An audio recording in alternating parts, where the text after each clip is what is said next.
las experiencias acumuladas con la aplicación de la cláusula de salvaguardia con Corea del Sur. Bueno, antes de entrar en el debate, vamos a escuchar al ponente de la Comisión de Agricultura, ponente para opinión,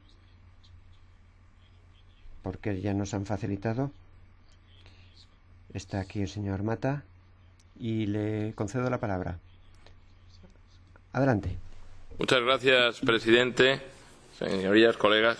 Muchas gracias por invitarme y darme la oportunidad de poner mi posición sobre este dossier en la comisión de INTA, lo cual siempre es un placer. Y muchas gracias al colega Lange por su intervención. Creo, un paso previo, yo te diría que después de la entrada en vigor del Tratado de Lisboa, es evidente que el Parlamento Europeo tiene poder de codecisión en la transposición de la legislación comunitaria en las cláusulas de salvaguardia pactadas en los acuerdos comerciales.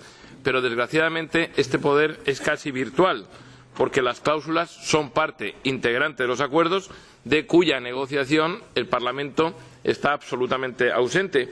Y creo que es importante, y así hay que resaltarlo, pedir una mayor implicación del Parlamento en las negociaciones comerciales con países terceros, porque estas negociaciones, desde luego estos acuerdos, tienen unas importantísimas repercusiones en los colectivos económicos de la Unión Europea que justificarían, entiendo yo, un papel mucho más activo del Parlamento en el curso de las negociaciones. Y creo sinceramente que es esta Comisión de Comercio Internacional la que podría liderar esa corriente de opinión en favor de una mayor implicación del Parlamento en la negociación previa de los acuerdos. La Eurocámara, al final, solo interviene en los acuerdos cuando ya es demasiado tarde y, en el caso de las cláusulas de salvaguardia, simplemente en la transposición a la legislación europea.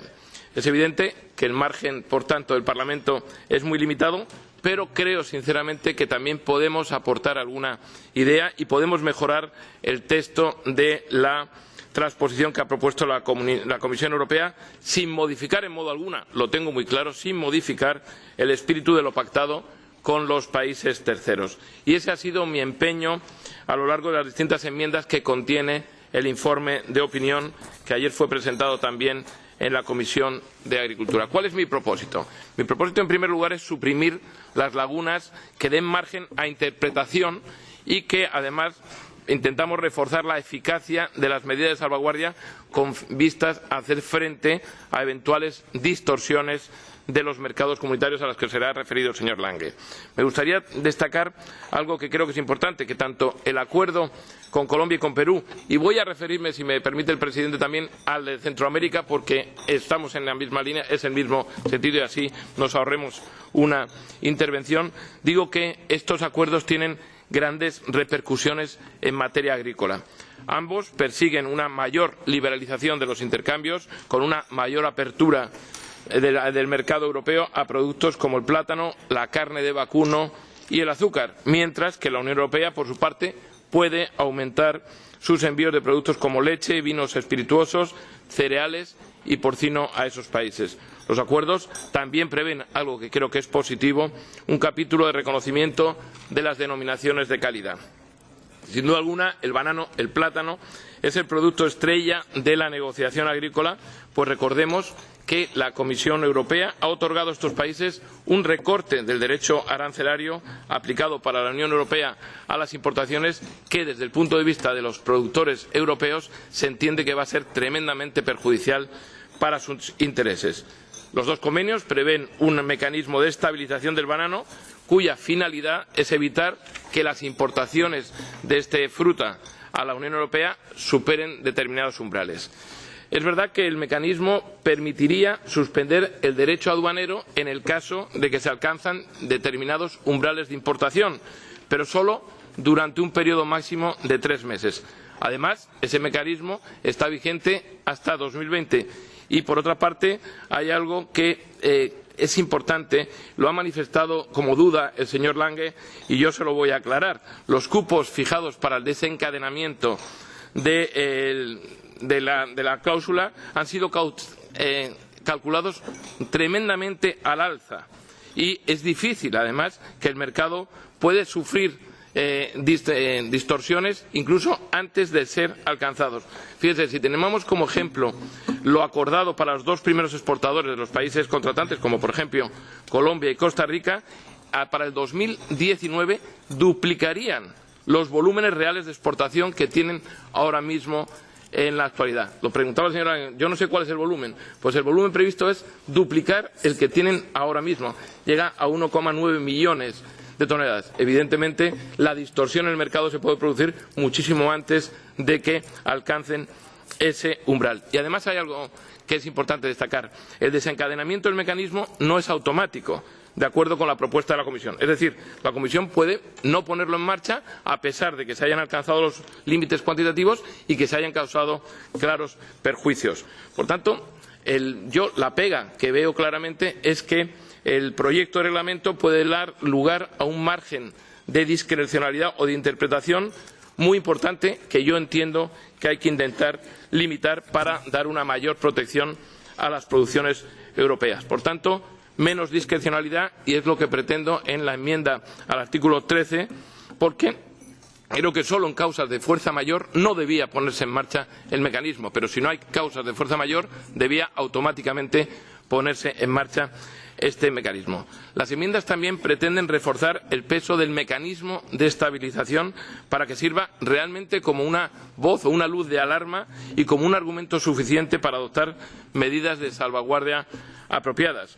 Tal y como se ha planteado en la propuesta de la Comisión, el mecanismo de estabilización del banano figura como un dispositivo aislado sin ningún tipo de vínculo con la cláusula de salvaguardia. Y nosotros pretendemos, y yo lo pretendo así en el informe, todo lo contrario, que haya una conexión clara entre ambos instrumentos. Creemos que es fundamental que los dos funcionen en la misma línea. Y por eso, por ejemplo, la enmienda al artículo 4 del texto del reglamento, donde decimos que la simple circunstancia de alcanzar los cupos de activación del mecanismo debiera tenerse en cuenta dentro de los factores que han de ser analizados a la hora de poner en marcha la cláusula de salvaguardia.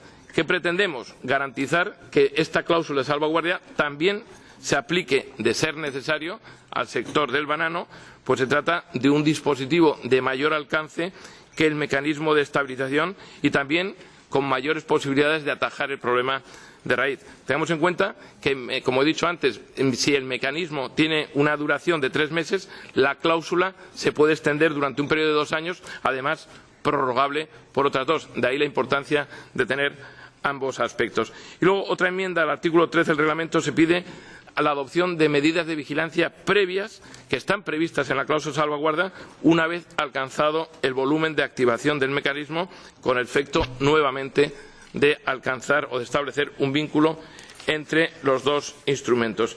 Termino. Yo quiero dejar muy claro en el informe que la aplicación del mecanismo de estabilización no debe poner ningún tipo de pegas ni debe impedir en ningún caso poner en marcha las disposiciones incluidas en la cláusula de salvaguardia bilateral dentro del sector platanero. Por otra parte, el informe que presento a la Comisión me ha parecido importante hacer hincapié en el refuerzo del seguimiento de las importaciones de banano en la Unión Europea, precisamente para evitar o prevenir, más bien, distorsiones en el mercado y que se puedan poner en marcha las medidas de salvaguardia previstas en el acuerdo cuando se den las condiciones exigidas. Es decir, creo que es necesario hacer un seguimiento exhaustivo de las exportaciones realizadas por los países latinoamericanos y es importante que la Comisión intercambie información con los Estados miembros, por una parte, pero también con la propia industria de la Unión. Con esta información exhaustiva sobre la situación del mercado y a instancia de cualquier país miembro de la industria o por iniciativa propia, la Comisión debiera ser capaz de introducir las medidas de vigilancia previa previstas en la cláusula. Ahora sí termino. Pedimos a la Comisión también la presentación de un análisis anual sobre la evolución de las importaciones de banano y de su impacto en las producciones europeas. Creo sinceramente que el Parlamento debiera recibir una información detallada por parte de la Comisión cuando se considere oportuno consultárselo, solicitárselo sobre la base de los datos recogidos precisamente en este informe anual. Muchísimas gracias. Muchas gracias. Vamos a abrir el debate.